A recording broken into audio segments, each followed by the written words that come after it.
evidence does exist that Joseph could have become prime minister of Egypt. Those clues lie in the tombs of Amarna, in the deserts of Middle Egypt. The Bible story gives us specific details about Pharaoh putting Joseph in charge. As a sign of authority, he gave him his signet ring and placed a gold chain around his neck. These are details that can be checked against what is known about the pharaonic protocol. The owner of this tomb was a man called Ai, who lived in 1450 BC, 200 years after Joseph. Ancient documents tell us a pharaoh promoted him into high office, and the wall paintings inside describe his investiture. What we have in front of us is Akhenaten and his queen Nefertiti, according to some, looking out of a window from their couch or bed, and it allows us to look in on part of the activity of an Egyptian king as he bestows something upon the character of Ai in front of the pharaoh, in front of King Akhenaten. And it's the detail of what the king and queen are bestowing that is similar to the Joseph story.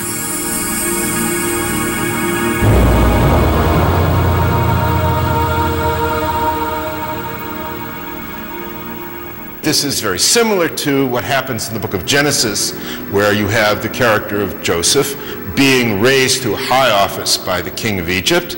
And as part of that investiture of high office, the king gives to him some sort of gold chain, fancy garments, and his insignia, his signet ring.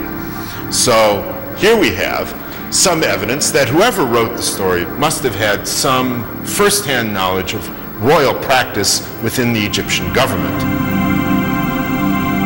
The details of Joseph's investiture might add up, but no mention has ever been found of a prime minister with his name. Indeed, the whole idea of a foreigner reaching the top of Egyptian society sounds far-fetched. But there is, in fact, a substantial body of archaeology that shows that Canaanites like Joseph did achieve high office in Egypt. There was no problem in people from Syria, Palestine, or indeed anywhere else outside Egypt becoming extremely successful and reaching very high rank, provided they were prepared, as Joseph is represented as being, to take on Egyptian ways.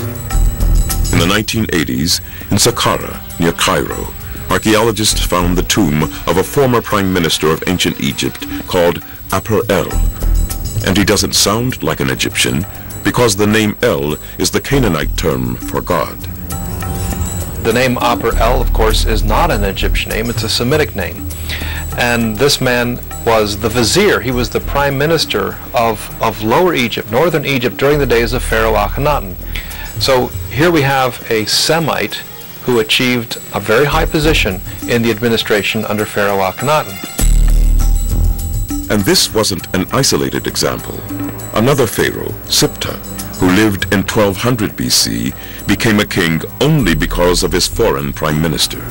In the latter part of the 19th dynasty, there's the case of Bai, who is a Syrian, who becomes in fact a kingmaker. He is really the person who runs the operation, not the pharaoh himself. Clearly, pharaohs did occasionally appoint Semite prime ministers. What the inscriptions do not show, however, are examples of this practice 300 years earlier in Joseph's time. Our trail has gone cold. But some historians are chasing other leads. Joseph was appointed prime minister on the strength of his predictions of famine. Amazingly, a newly discovered stela, or stone tablet, documents the very famine that Joseph foretold.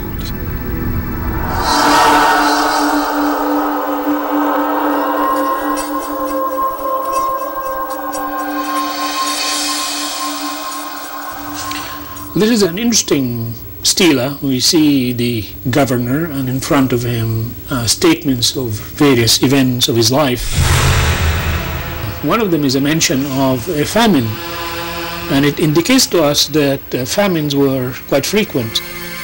The mention of famines is not haphazard.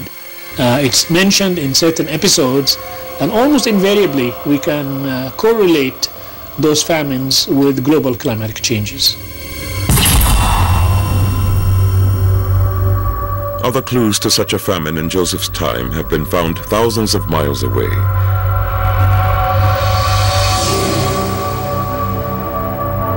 They're buried deep in snow and ice at the top of Mount Kilimanjaro in Tanzania.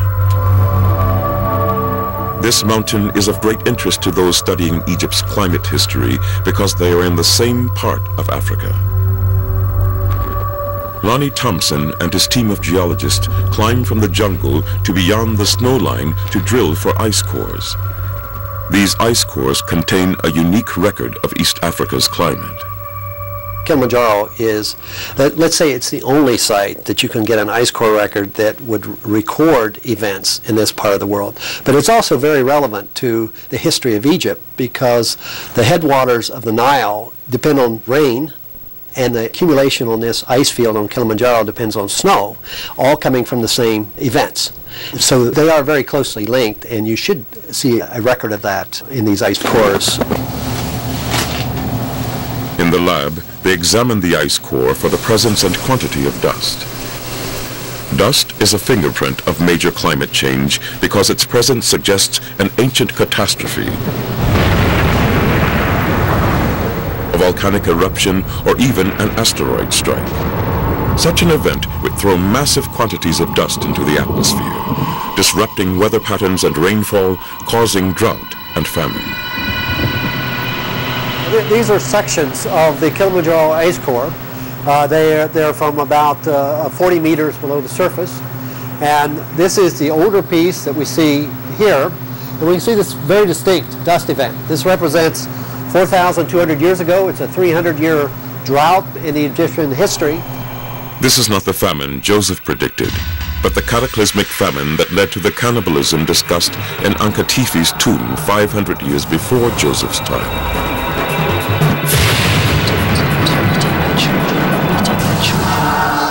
Evidence for Joseph's famine should appear higher up in the core as a smaller cluster of dust particles. As you come up in the core, you can see that it's a very clean core up until very top here. You can see these very small particles, dust clumps of this event about 3,600 years ago. If these particles are evidence of the famine predicted by Joseph, then what might he have done about it? He was vizier. His job would have been to make preparations for the famine. The Bible says he did just that. But is there proof? Joseph would have known that famine is caused by water not reaching agricultural areas.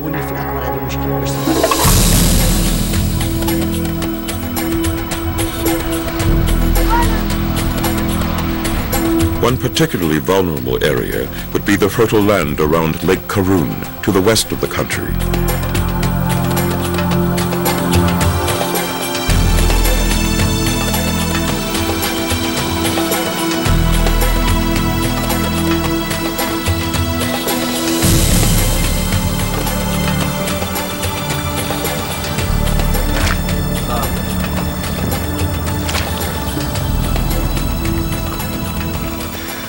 On the east side of the lake, you have the verdant agriculture, palm trees, and all sorts of other greenery. On the other hand, to the west, you have vast, empty stretch of desert. So that you can take a look at this lake as the dividing point between agriculture and life, and desert and death. In very ancient times, the lake was fed by water from a branch of the Nile. But the drought that devastated Egypt in 2200 BC caused this branch to dry up, turning the lake into dust. So to avert another crippling famine, a high-ranking official came up with an ingenious plan to keep the link between the lake and the Nile permanently open.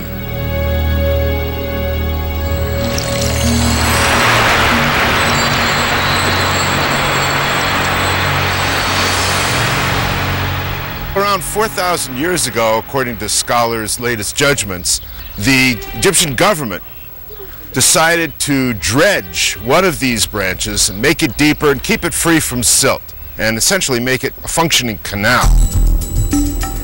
The project was so successful that the canal is still in use today, 4,000 years later. That work project must have taken thousands of men. We don't know how many people, we don't know how many hours, days, weeks, months, years, but it kept this branch of the Nile clear, and it enabled this area, the area around Fayum, to maintain its fertility.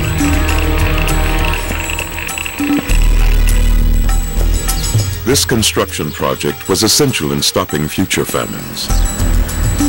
There's no record of who built the canal, but for thousands of years it has only been known by one name. In Arabic, it's the Baya Yusuf, which translated into English is the waterway of Joseph.